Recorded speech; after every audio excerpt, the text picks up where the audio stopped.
Este sujeto no dejó de reír por 10 años.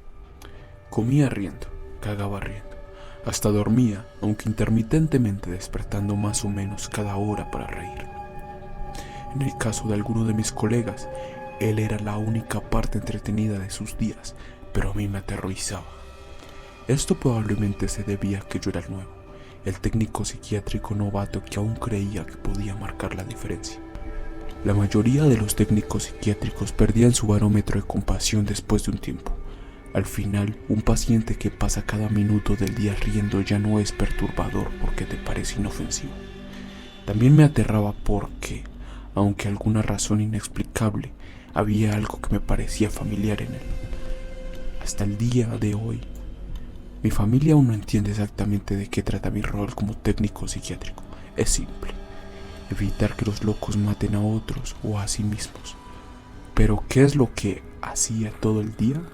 Pues a veces me sentaba en la silla observando a algunos desquiciados pasar recostados en la cama de su habitación pequeña, y si se agitaban les ponía seguro la puerta. A veces dirigía la obra artística y pintábamos o trabajábamos con papel maché. A veces colocaba un video de yoga para la hora de ejercicio, y a veces inmovilizaba a los psicóticos maniáticos para que mis colegas pudieran colocarle las ataduras y que las enfermeras pudieran inyectarle los 2 miligramos de lorazepam. Nunca me acostumbré a ello, pero me seguía importando, y por esa razón es que solo duré un año. El hombre riente me sacó a sonrisas de ese pabellón de casos agudos. Permítanme explicar esto. No hay mucho que sea gracioso sobre la enfermedad mental, y no es mi intención ser insensible o frívolo acerca de la psicosis y de cómo puede destruir al individuo y a su familia, pero para mis colegas, o al menos para muchos de ellos, a eso se reducían estos pacientes: psicóticos, locos, maniáticos. Traté de verlos como personas, pues lo son, y su enfermedad no es lo único que los define. Pero en el pabellón de casos agudos, su enfermedad se encuentra en pleno apogeo, y es el único lado que los técnicos psiquiátricos como yo podemos ver. En su mayoría eran pacientes bipolares en la cumbre de su fase maniática, o esquizofrénicos teniendo un colapso mental.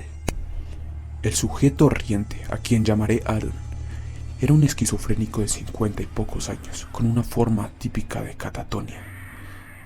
La mayoría de los esquizofrénicos catatónicos permanecen sentados inmóviles, viendo a la nada por días sin comer o dormir. Recuerdo un paciente de ahí que se quedaba parado en el centro de una habitación conservando una compostura imposible por muchos días. Cuando su catatonia subsidía, el paciente explicaba que, durante esos momentos de parálisis, creía plenamente que el mundo iba a terminar si él se movía.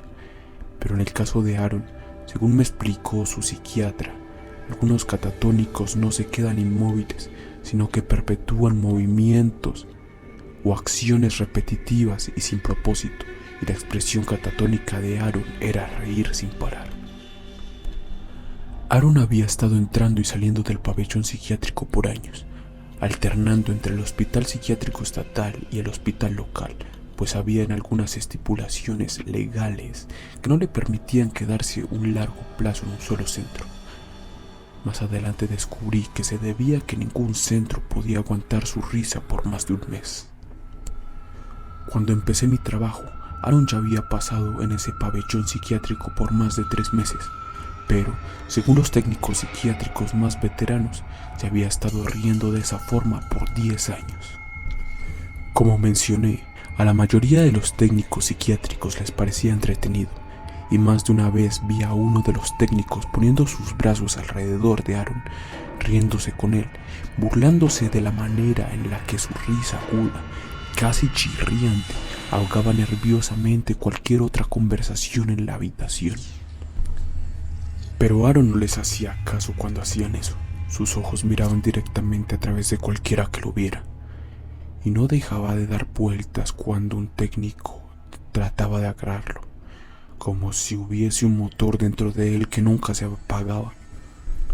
Se paseaba todo el día dando vueltas de esa forma, y para hacer que comiera teníamos que caminar a su lado colocando pedacitos de comida en su boca mientras andábamos. Le calendarizábamos pausas para ir al baño cada hora para que no tuviera que cambiar su ropa, y esto funcionaba la mitad de las veces.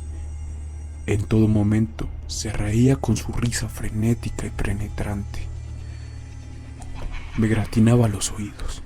Apenas una semana después de haber llegado ahí, me angustiaba tener que subir el elevador y ser recibido por su risa incesante mientras entraba a ese pabellón psiquiátrico abismal.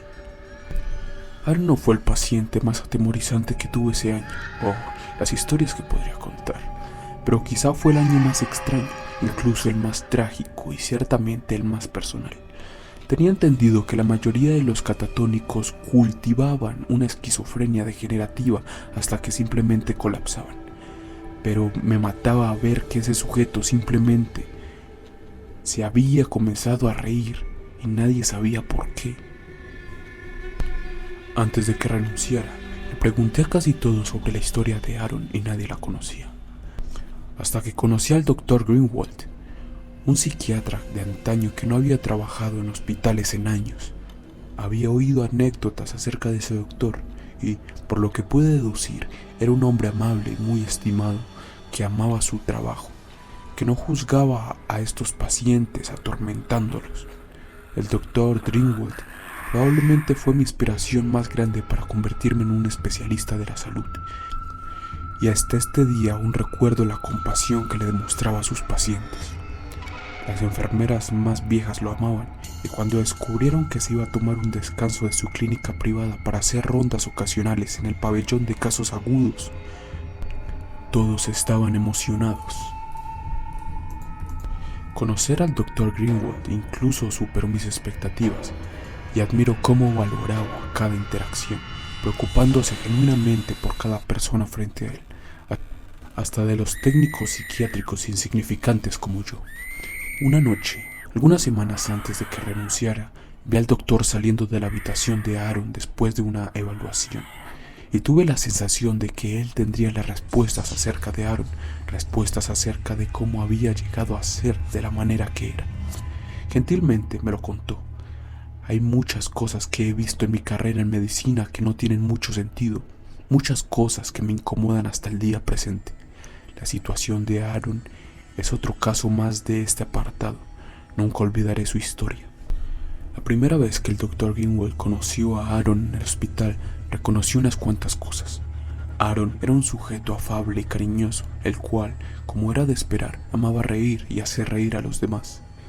El doctor recordaba cómo Aaron cautivaba a las audiencias, contando las historias más hilarantes que inducían un tumulto de risas en la habitación entera. No tuvo una vida fácil, pero sobrellevaba bien sus penas, riéndose fácilmente de las ironías de la vida, grandes y pequeñas. El doctor no estaba al tanto de ningún historial psiquiátrico previo, pero Aaron se casó con una mujer hermosa que había sufrido de depresión y ansiedad toda su vida. Dado que Aaron tenía un deseo tan grande por ayudar a las personas que lo necesitaban, estos sentimientos lo atrajeron hacia su esposa. Aaron quería repararla, y fue a través de ello que se enamoró. Ella se embarazó rápidamente después de que se casaron, y más adelante dio a luz a un varón sano. Su estabilidad mental empeoró después del nacimiento, creyéndose que era depresión postparto, y Aaron casi se obsesionó con el estudio de la psicopatología. A pesar de su esfuerzo para repararla, su condición deterioró, desarrollando psicosis postparto y comenzó a escuchar voces que la incitaban a actos violentos. Todo cambió cuando Aaron descubrió que su esposa había asesinado a su hijo infante. No lo asfixió ni lo ahogó, sino que se lo comió. Al enterarse de esto, Aaron comenzó a reír y nunca dejó de hacerlo. Después de que el doctor terminara la historia, yo me quedé sentado, atónito, pero no en silencio, pues la risa estridente de Aaron emanaba desde su habitación. El doctor se quedó sentado conmigo y capté un destello de emoción en su rostro. ¿No es extraño?, dije finalmente, que de súbito se haya roto completamente. Pensé que la mayoría de los catatónicos tenían un largo historial de esquizofrenia o algo así. Me sentí como un idiota apenas esas palabras abandonaron mis labios. Ciertamente, Aaron tuvo que haber tenido algún trastorno mental para haber sido un paciente del Dr. Greenwald. El doctor me sonrió como un abuelo amoroso. Algunas cosas son demasiado como para que la mente humana las soporte. Supuse que algo tan trágico podía destruir a cualquiera. ¿Cuál fue el diagnóstico cuando lo conoció, señor? Él me miró con extrañeza. ¿A qué te refieres? ¿Cuándo lo conoció? ¿Por qué lo estaba tratando? Hijo, él no era mi paciente. Hizo una pausa. Aaron fue un técnico psiquiátrico de aquí. Trabajé con él por años. Yo estuve aquí el día que internaron a su esposa, atada a una camilla, con la sangre del bebé cubriendo su rostro y vestimenta. Se encontraba completamente psicótica, incontrolable. Aaron también estaba de turno ese día. Me lo quedé viendo, embobado, boquiabierto, y lo único que logré piar fue un ¿qué? Desconcertado. El doctor suspiró con pesadez. Creo que Aaron sabía que estaba a punto de perder la cabeza y se convirtió súbitamente en lo que tanto se esmeró en reparar. Supongo que la ironía fue tan grande que simplemente se tuvo que reír. El doctor se puso de pie y me dio una palmada en el hombro. Se había quedado más tiempo de lo que pretendía y yo me puse de pie lentamente, viendo cómo se alejaba. Cuando salió por la puerta reforzada, se volteó hacia mí y dijo: curiosamente, ¿me recuerdas a él? Claro, antes de que empezara a reírse. Estas personas te importan mucho, me doy cuenta.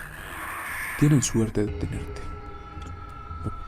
Mortificado, el entendimiento me bañó enseguida, casi ahogándome. Eso que era tan íntimo y familiar sobre Aaron, nunca pude explicar, ni siquiera para mí mismo, cómo vi una pieza de mí en ese caparazón sin vida de un hombre, de ese hombre demente y riente. No tuve ninguna respuesta para el Dr. Greenwald en ese momento, pero, explotando desde mis pulmones, llegó una risa aterradora y totalmente involuntaria. Entregué mi aviso de renuncia ese mismo día.